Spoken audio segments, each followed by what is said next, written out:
নমস্কাৰ আপোনালোক সকলোকে পুনৰবাৰ স্বাগতম নস্মাই মজিদ বন্ধুসকল বলগতে চাওক আজি সন্ধিয়াৰ 7টা গুৰুত্বপূৰ্ণ খবৰ। প্ৰথমটো খবৰ, অতি ভয়ানক দিশত অসমৰ অৰ্থনীতি, টেটুগুৰিলৈকে ধাৰত পুত গৈছে হিমন্ত বিশ্ব শৰ্মা চৰকাৰ। হিতাধিকাৰীক সন্তুষ্ট কৰিবলৈ ধাৰৰ উপৰিও ধাৰ লৈছে হিমন্ত চৰকাৰে। অহা 3 ডিচেম্বৰত পুনৰ 900 কোটি টকা ঋণ ল'ব হিমন্ত বিশ্ব শৰ্মা চৰকাৰে। ধাৰ লৈ তৎ পোৱা নাই হিমন্ত চৰকাৰে। 3 ডিচেম্বৰত পুনৰ 900 কোটি টকাৰ ধাৰ ল'ব বা ঋণ ল'ব হিমন্ত চৰকাৰে।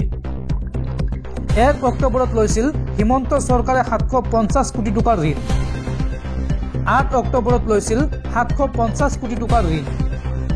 যোৱা 17 ছেপ্টেম্বৰত হিমন্ত চৰকাৰে একেদিনাই 500 কোটিকৈ 1000 কোটি টকাৰ ঋণ লৈছিল। এসপ্তাহৰ ভিতৰতে 1250 কোটি টকাৰ ঋণ ল'লে হিমন্ত চৰকাৰে। একে মাহতে 3বাৰকৈ ঋণ লৈছিল হিমন্ত চৰকাৰে। আৰু ইয়াৰ পূৰ্বে যোৱা আগষ্ট মাহত 2000 কোটি টকাৰ ঋণ লৈছিল হিমন্ত চৰকাৰে। 7 আগষ্টত 1000 কোটি টকাৰ ঋণ লোৱাৰ পিছত 27 আগষ্টতো 1000 কোটি টকাৰ ঋণ লৈছিল হিমন্ত চৰকাৰে। আৰু বৰ্তমান 1,57,000 কোটি টকাৰে ধাৰুৱা ৰাজ্য চৰকাৰ। বিত্তীয় সংকটৰ জোৰা মাৰিবলৈ প্ৰত্যেক মাহে ঋণ লৈয়ে আছে অসম চৰকাৰে। ঋণ লোৱাৰ ক্ষেত্ৰত এক প্ৰকাৰ অভিলেখ ৰচিছে হিমন্ত চৰকাৰে। বিগত বিত্তীয় বৰ্ষত হিমন্ত চৰকাৰে 20,000 কোটি টকাৰ ঋণ লৈছিল। আৰু চলিত বিত্তীয় বৰ্ষৰ 6টা মাহতে হিমন্ত চৰকাৰে এই পৰ্যন্ত ল'লে প্ৰায় 7,000 কোটি টকা। চলিত বিত্তীয় বৰ্ষৰ 4 এপ্ৰিলত লৈছিল 1,000 কোটি টকা। 30 এপ্ৰিলত লৈছিল 1,000 কোটি টকা। 28 মেত লৈছিল 1,000 কোটি টকা। 8 জুনত লৈছিল 634 কোটি টকা। 23 জুলাইত লৈছিল 1,000 কোটি টকা। হিতাধিকাৰীক সন্তুষ্ট কৰিবলৈ ধাৰৰ উপৰিও ধাৰ লৈছে হিমন্ত চৰকাৰে। অতি ভয়ানক দিশত বৰ্তমান অসমৰ অৰ্থনীতি, টেটুগুৰিলৈকে ধাৰত পুত গৈছে হিমন্ত চৰকাৰ। ৰাজ্য চলাবলৈ টকা নাই হিমন্ত চৰকাৰৰ, যাৰ বাবে প্ৰত্যেক মাহতে ঋণ ল'বলগীয়া হৈছে হিমন্ত চৰকাৰে। পৰৱৰ্তী খবৰ, 1 ডিচেম্বৰ অৰ্থাৎ কাইলৈৰ পৰা দেশত সলনি হ'ব কেইবাটাও নতুন নিয়ম। এই নিয়ম সলনিয়ে প্ৰভাৱ পেলাব আপোনাৰ পকেটত। আধাৰ কাৰ্ডৰ পৰা ক্ৰেডিট কাৰ্ডলৈ, ৰেচন কাৰ্ডৰ পৰা চিলিণ্ডাৰলৈ সলনি হ'ব কেইবাটাও নিয়ম। কি নিয়ম সলনি হ'ব চাওঁ আহক। কাইলৈ অৰ্থাৎ 1 ডিচেম্বৰৰ পৰা দেশত সলনি হ'ব কেইবাটাও নিয়ম। এই নিয়ম সলনিয়ে প্ৰভাৱ পেলাব আপোনাৰ দৈনন্দিন জীৱনত। 1 ডিচেম্বৰৰ পৰা ৰন্ধন গেছৰ দাম সাল সলনিৰ সম্ভাৱনা আছে। ঘৰুৱাৰ লগতে বাণিজ্যিক গেছৰ দামৰ সলনিৰ সম্ভাৱনা আছে। আৰু SBIয়ে সলনি কৰিব ক্ৰেডিট কাৰ্ডৰ কেইবাটাও নিয়ম। গ্ৰাহকৰ বাবে ঘোষণা কৰিব কেইবাটাও নতুন নিয়ম ষ্টেট বেংক অৱ ইণ্ডিয়াই। আৰু লগতে 31 ডিচেম্বৰ হৈছে বিনামূলীয়াকৈ আধাৰ আৰু পান কাৰ্ড লিংকৰ শেষ সময়সীমা। 31 ডিচেম্বৰৰ ভিতৰত সকলো আধাৰ কাৰ্ডৰ গৰাকীয়ে আপডেট কৰিব লাগিব আধাৰ কাৰ্ড। লগতে আধাৰ কাৰ্ডৰ সৈতে লিংক কৰিব লাগিব পান কাৰ্ড। UIDAIয়ে এই সন্দৰ্ভত জাৰি কৰিছে বিশেষ নিৰ্দেশনা। আৰু লগতে 1 ডিচেম্বৰৰ পৰা ব্যয়বহুল হ'ব মালদ্বীপ যাত্ৰা। 1 ডিচেম্বৰ অৰ্থাৎ কাইলৈৰ পৰা দেশত সলনি হ'ব এইসমূহ নিয়ম। পৰৱৰ্তী খবৰ, PM কিষাণ সন্মান নিধিৰ হিতাধিকাৰীৰ বাবে জৰুৰী খবৰ। শীঘ্ৰেই লাভ কৰিব 19 নম্বৰ কিস্তিৰ ধন। এই সন্দৰ্ভত কেন্দ্ৰীয় চৰকাৰৰ বিশদ ঘোষণা।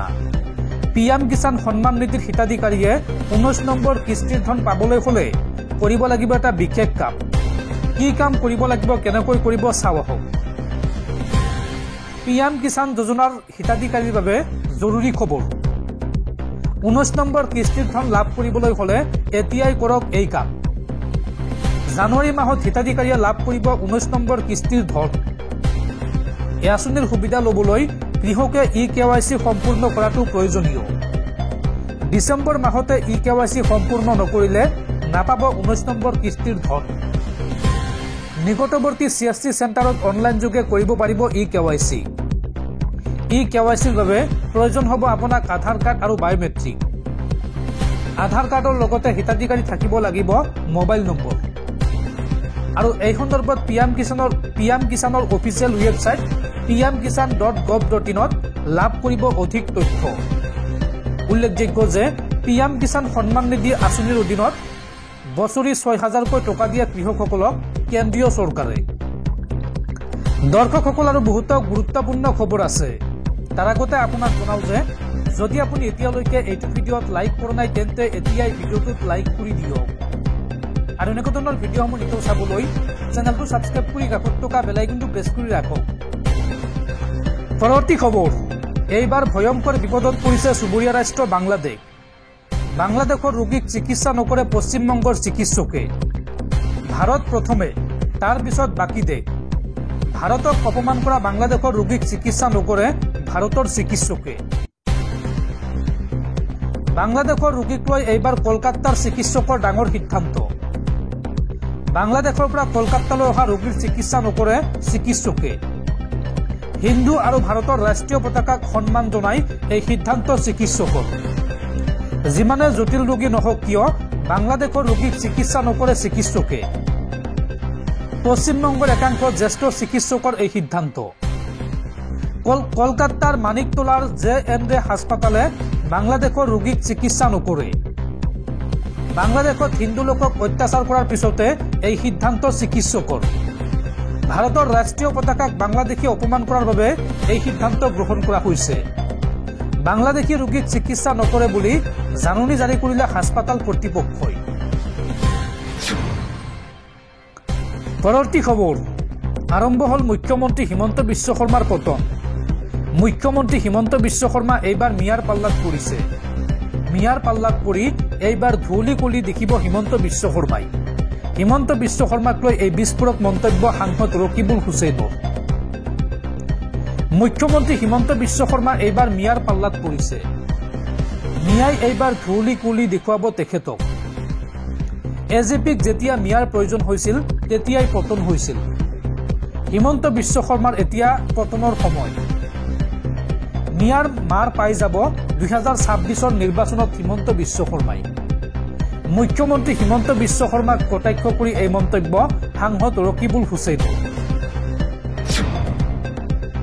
পৰৱৰ্তী খবৰ, সাৱধান, পুনৰ ভয়ংকৰ গতিত আহি আছে সাগৰীয় ঘূৰ্ণী বতাহ। আজি অধিক ভয়াৱহ ৰূপ ল'ব কাল ঘূৰ্ণী ফেংগালে। ফেংগালৰ ফলত প্ৰচুৰ বৰষুণ আৰু ধুমুহাৰ এলাৰ্ট জাৰি বতৰ বিজ্ঞান কেন্দ্ৰৰ। আজি অধিক ভয়াৱহ হ'ব কাল ঘূৰ্ণী ফেংগাল। প্ৰতি ঘণ্টাত 90 কিলোমিটাৰ বেগেৰে আজি খুন্দা মাৰিব কাল ঘূৰ্ণী ফেংগালে। ফেংগালৰ প্ৰভাৱত বতৰ ল'ব কাল ৰূপ। প্ৰচুৰ বৰষুণ আৰু ধুমুহাৰ এলাৰ্ট জাৰি বতৰ বিজ্ঞান কেন্দ্ৰৰ। 7ৰ পৰা 8 ফুট পৰ্যন্ত উঠিব সাগৰীয় ঢৌ। তামিলনাডুৰ কেইবাখনো জিলাত এই সন্দৰ্ভত জাৰি কৰা হৈছে হাই এলাৰ্ট। ৰাজ্যখনৰ 11খনকৈ জিলাত বন্ধ ৰখা হৈছে বিদ্যালয়। তামিলনাডুৰ লগতে পুডুচেৰীত পৰিব ব্যাপক প্ৰভাৱ। ভাঙি পৰিছে সাগৰৰ উপকূলীয় অঞ্চলৰ বহু ঘৰ দুৱাৰ।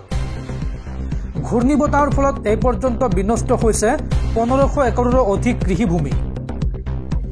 স্থানীয় আৰক্ষী প্ৰশাসন SDRF NDRF বিভাগ সষ্টম হৈ আছে যিকোনো পৰিস্থিতিৰ সৈতে মোকাবিলা কৰিবলৈ। আৰু ফেংগালৰ বাবে দেশত শীতৰ প্ৰকোপ বৃদ্ধিৰ সম্ভাৱনা আছে, এই কথা জনাইছে বতৰ বিজ্ঞান কেন্দ্ৰই। পৰৱৰ্তী খবৰ, চাকৰি প্ৰত্যাশী যুৱক যুৱতীলৈ ভাল খবৰ। এইবাৰ ভাৰতবৰ্ষৰ সৰ্ববৃহৎ পাব্লিক ছেক্টৰৰ বেংক SBI অৰ্থাৎ ভাৰতীয় ষ্টেট বেংকত খালী হৈছে কেইবাটাও পদ। আজিয়েই কৰক আবেদন। ৰাজ্যৰ নিবনুৱা যুৱক যুৱতীসকললৈ ভাল খবৰ। ভাৰতীয় ষ্টেট বেংকত খালী হৈছে কেইবাটাও পদ। 169টা খালী পদৰ বাবে বিচৰা হৈছে প্ৰাৰ্থী। ভাৰতীয় ষ্টেট বেংকত খালী হৈছে সহকাৰী প্ৰবন্ধকৰ পদ। আৰু 12 ডিচেম্বৰৰ ভিতৰত আবেদন কৰিব লাগিব ইচ্ছুক প্ৰাৰ্থীসকলে। ভাৰতীয় ষ্টেট বেংকৰ নিযুক্তি পৰ্টেলৰ জৰিয়তে আবেদন কৰিব পাৰিব প্ৰাৰ্থীসকলে। পৰৱৰ্তী খবৰ, পুনৰ বিশ্বকাপাই যোৱা ভয়ংকৰ নাও দুৰ্ঘটনা সংঘটিত হৈছে নাইজেৰিয়াত। ভয়ংকৰ নাও দুৰ্ঘটনাত 27 জন লোকৰ মৃত্যু হৈছে আৰু এতিয়াও নিৰুদ্দেশ হৈ আছে 100ৰো অধিক নাওযাত্ৰী। আৰু এই ভয়ংকৰ নাও দুৰ্ঘটনাক লৈ হাহাকাৰময় পৰিস্থিতি। ভয়ংকৰ নাও দুৰ্ঘটনাত শিশু মহিলাসহ ২৭জন লোকৰ মৃত্যু আৰু বৰ্তমানো নিৰুদ্দেশ হৈ আছে ১০০ৰো অধিক নাওযাত্ৰী। নাইজাৰ নদীত হোৱা নাও দুৰ্ঘটনাক লৈ শোকাকুল পৰিৱেশ। প্ৰায় ২০০গৰাকী লোকে যাত্ৰা কৰিছিল এই নাওখনত আৰু ইতিমধ্যে ২৭গৰাকী লোকৰ মৃতদেহ উদ্ধাৰ কৰিছে উদ্ধাৰকাৰী দলে। অভাৰ লোডিঙৰ বাবেই এই নাও দুৰ্ঘটনা সংঘটিত হোৱাৰ সন্দেহ প্ৰকাশ কৰা হৈছে।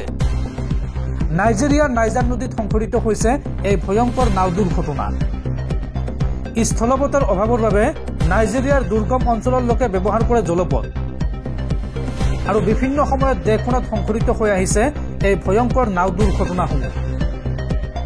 পুনৰ যাত্ৰীবাহী এই নাও দুৰ্ঘটনাক লৈ নাইজেৰিয়াত চাঞ্চল্য।